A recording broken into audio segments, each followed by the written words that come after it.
दक्षिण सोलापूर तालुक्यातील उळेगाव येथे संजय विठ्ठल शिंदे वय 54 राहणार शिवाजीनगर उळे यांची निर्घृण हत्या करण्यात आली आहे। ही खळबळजनक घटना आज शुक्रवारी पहाटे 1 ते 4च्या दरम्यान घडली आहे।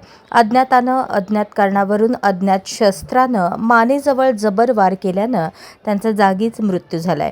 या घटनेची प्राथमिक माहिती मिळताच सोलापूर तालुका पोलीस ठाण्याचे वरिष्ठ पोलीस निरीक्षक देशपांडे, पोलीस उपनिरीक्षक घोळवे, एएसआय बाणेवाले, सांजेकर, अन्य पोलीस अधिकारी आणि फॉरेन्सिक टीम घटनास्थळी आली होती।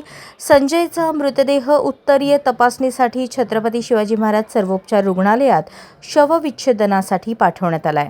या घटनेतील आरोपी आणि हत्येमागील कारण अद्याप गुलदस्त्यातच आहे। सोलापूर तालुका पोलीस ठाण्याच्या पोलीस पथकानं चौकशी सुरू केली आहे। अशाच नवनवीन अपडेटसाठी जनता राज्य न्यूज चॅनलला सबस्क्राइब करा, लाईक करा आणि शेअर करायला विसरू नका।